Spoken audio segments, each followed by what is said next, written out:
एक राष्ट्रीय हड़ताल का आह्वान करने का जरूरत पड़ा।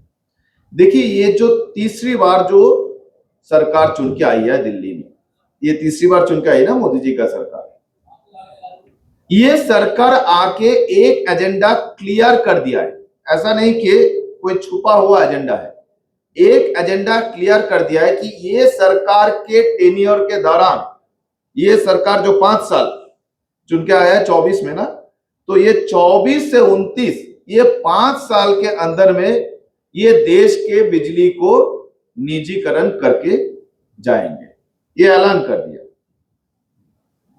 इससे पहले वो अलग अलग तरीके से निजीकरण को करने का कोशिश कर रहे थे।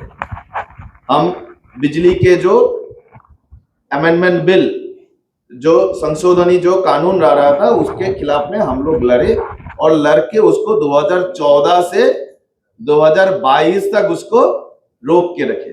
22 में जब, उससे पहले आपको सबको पता है कि पंजाब, चंडीगढ़, हरियाणा जो ऐतिहासिक किसान आंदोलन का जमीन रहा, वो जमीन में किसानों ने जब आंदोलन किया, उन्होंने बोला कि 3 काला कृषि कानून जो है उसको वापस करो और उसके साथ में ये बिजली का जो संशोधनी कानून है इसको भी वापस करो।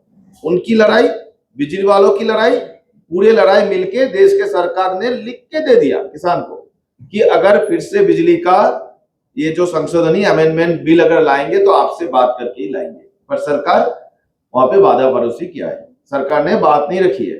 सरकार 2022 में फिर से वो कानून को संसद में ला दिया। उसी दिन देश के बिजली के मुलाजिम, बिजली के मजदूर, कर्मचारी रास्ते में आ गए और लड़ाई शुरू कर दिए। वो लड़ाई के चलते याद रखना पड़ेगा कि एक सिर्फ बिजली है जिसके लड़ाई के चलते केंद्र के सरकार बार बार कानून लाके भी पास नहीं करवा पा रहे हैं। 2024 में पुराना जो आपका संसद था, मतलब वो पार्लियामेंट का सेशन था, वो खत्म हुआ और वो खत्म होने के साथ साथ ही वो जो संशोधनी का जो काम वहां से लैप्स हो गया।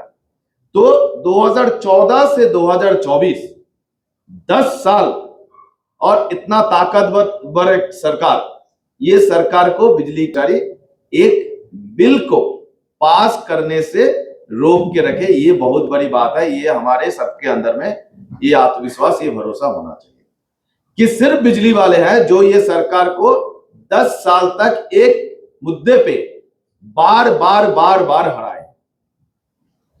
और ये चंडीगढ़ का घटना होने से पहले तक अगर हम आपको बताते जाए कि जम्मू कश्मीर में उन्होंने प्राइवेटाइजेशन का कोशिश किया, हरियाणा में निजीकरण का कोशिश किया, चंडीगढ़ में निजीकरण का कोशिश किया, यूपी में निजीकरण का कोशिश किया, पांडिचेरी में उन्होंने निजीकरण का कोशिश किया और हर जगह में बिजली के श्रमिक, बिजली के कर्मचारी, बिजली के मुलाजिम जो है सरकार को बार बार निजीकरण के मुद्दे में शिकस्त दिए हैं।